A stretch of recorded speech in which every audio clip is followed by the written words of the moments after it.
It's time for Myth of the Week.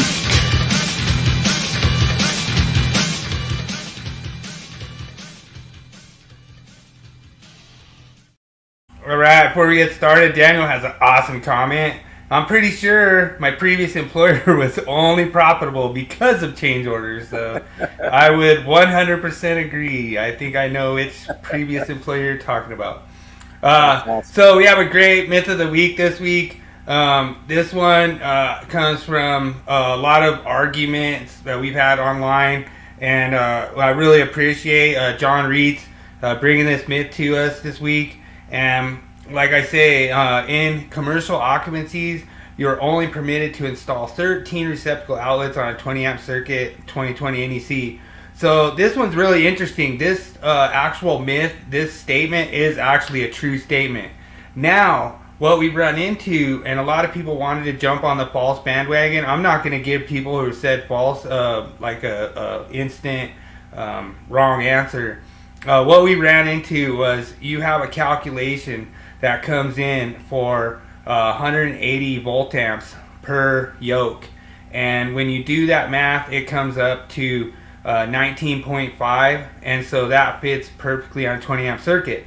Now, my special interpretation from the AHJ is he basically said it would be totally hard for him to enforce how many receptacles was on a circuit, and that he would basically take my word that I was installing in a code compliant fashion. He wouldn't go count openings, or he wouldn't go count yokes, or he wouldn't put a amp reading on that circuit. So I thought that was pretty cool, kind of like your brother.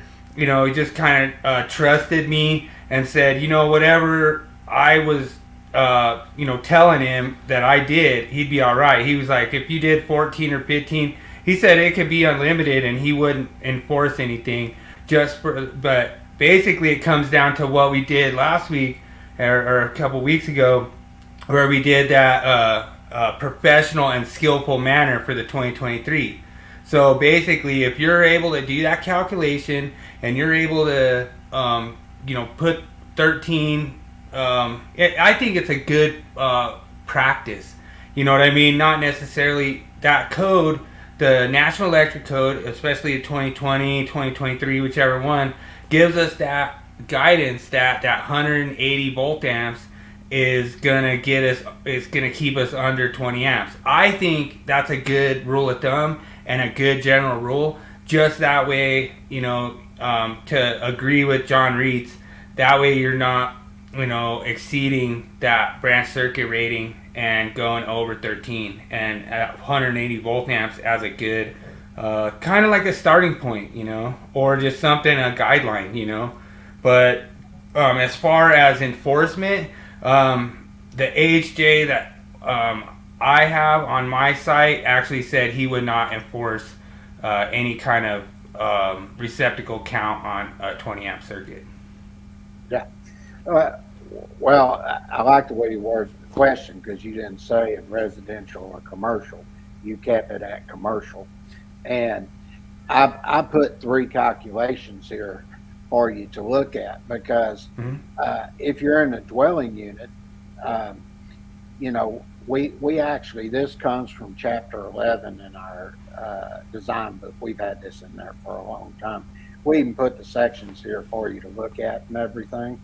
And basically what we ask you here is how many receptacle outlets in a dwelling unit may be connected to a 20 amp general purpose branch circuit. And this goes back to what your inspector was alluding to. If you take a 20 amp overcurrent device, take it at 120 volts and multiply it, that gives you 2400 volt amps. Then if you look based on the square footage, this is where you want to look at this, because if you go look at 220.14J, you take 3 VA per square foot, divide that in the 2400 VA, that is going to give you 800 square foot. Okay. And just to cross-reference that, if I look at finding the number of receptacles here and determine how many are permitted, we're going to tell you here any number is permitted to be installed. Okay. Sure. And this is for an 800 square foot area. True. Okay. No, thanks for joining. I appreciate you joining, John. Thanks for the myth, man. Really awesome. We had a great time doing it this week. Sure. Now, I did 2 others. As long as I've been involved in the code, I remember when I was going through apprenticeship, this is one of the things we were taught. And we would take the 180 VA per receptacle per the yoke and divide it by 120 volts, and that gives you 1.5 amps.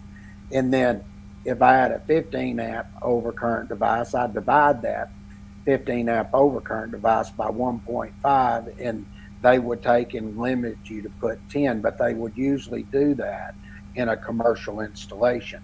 And then if I had a 20 amp, it's the exact same calculation. You're just taking the 1.5, dividing it into the 20 amp overcurrent device, and then they would limit you to 13. Okay. True. And now that was sort of the way, and I started my going to school apprenticeship in 1982. And since 1982, I've actually been taught this calculation. Okay, Nice. so. Oh, dude, bad news, man. Looks like the Texas connection is not coming through tonight. Cesar, no Texas vibes streaming the Texans Bears, so he won't be able to join. But yeah, that's awesome, Cesar. That's cool. I'll probably jump in your stream at some point once we jump off here. But I don't know who you got, James. I think I'll take the Bears. I'll take the Bears. I'll take the Texans. All right. That's cute. The Texans are getting better. Yeah. They are going to be a pretty good team this year, I think. Yeah. But they're still not. Nobody's better than the Cowboys, so Huh? Yeah. Well, we'll see. I mean, that's a